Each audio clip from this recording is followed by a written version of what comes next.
6, a position you guys aren't familiar with. What happened since then that you guys were able to pull off what you did? I think at the start of the year we were pretty comfortable. I think with we were just kind of showing up and expecting to win. We have a super talented team, and obviously we kind of came into games with a little bit light and let's go. A different mentality than we do at the end of the year, right? And I think in the last couple of years, you've kind of seen lulls throughout our seasons, and then there's a certain turning point. I don't know what happens, a switch flips, but we have great leadership in our room, and when we want to tighten up and tidy up our defense and get really tight and then attack and put people on their heels on offense, we see the results of that. So, yeah, it was certainly a different feeling than we're used to. I always joke with these guys that have only been in Buffalo that that's all they know is winning. And there's another side to it too, right? So we're very fortunate here, but we found it. We have great guys that are committed to each other, and then obviously we see the result. And it's obviously odd to compare championships. It's a nice feeling, I'm sure. This year felt differently than last year for the whole season. How do you react to? Yeah, 100%. 100%. It was almost not polar opposites, but it was very different.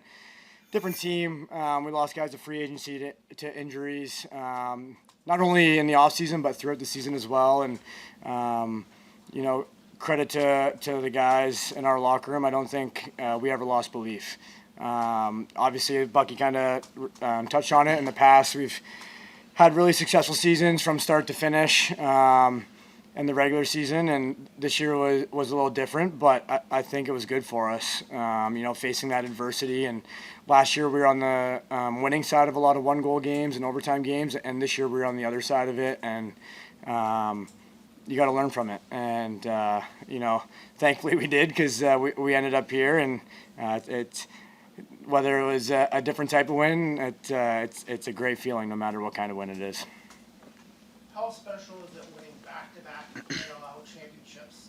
I think the first team to do it since 15-16 Saskatchewan, and how much more difficult is it being the champion than being the contender this year after winning last year?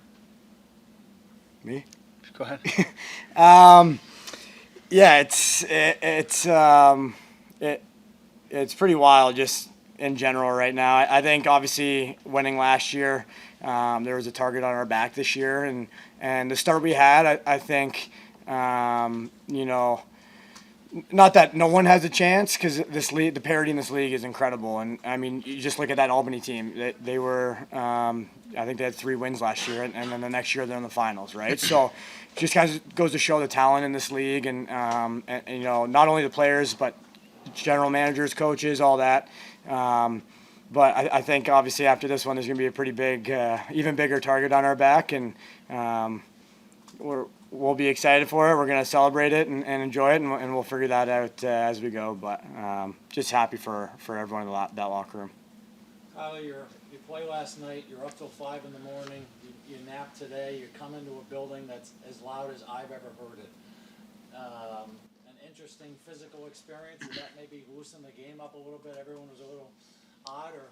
Yeah, it was a bit weird. I think the thing, it's the same for them, right? So there's no excuses, and that's first and foremost. And then I actually said to Dane in warm up today, I almost felt better today than I did yesterday, right? You get off a bus and you kind of have a hotel sleep, you're in a different city, all that kind of stuff.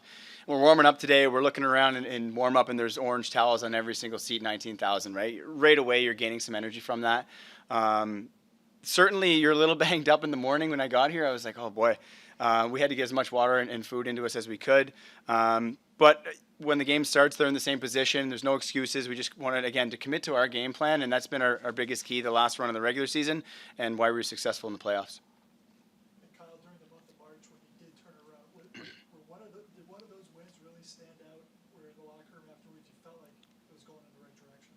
Yeah, I think, it's actually kind of the losses that sort of stand out to us, I think. It was, I want to say maybe early March in Vancouver, on the road. Avino was out, I think. Both backup goalies went in. And I just felt like we were sort of getting on each other a little bit, right? And our group is so tight. Our core is so very tight. They've been here for a long time. And I think that's sort of to kind of get at each other a little bit. when we sat down, as a group and said, all right, let's reset. Why are we successful? What makes us successful? And it was just kind of caring about the little things. And we've talked about discipline so much in these playoffs, not going to the box. We sort of did it all year, but we've got better and better and better at that. We got better at protecting transition. We got better at being tight and giving Vino the shots he wants to see. And then again, putting defenses on their heels with our talented offense. So I don't know if it was one game in particular, but I think it was just our group coming together and realizing, hey, if we want to get back to where we are right now, it's not going to come easy, and we need to do those things every single night to be successful. It really felt like tonight was so indicative of what makes you guys so good, which is you played as a team. Everyone did a little bit of everything to make this win.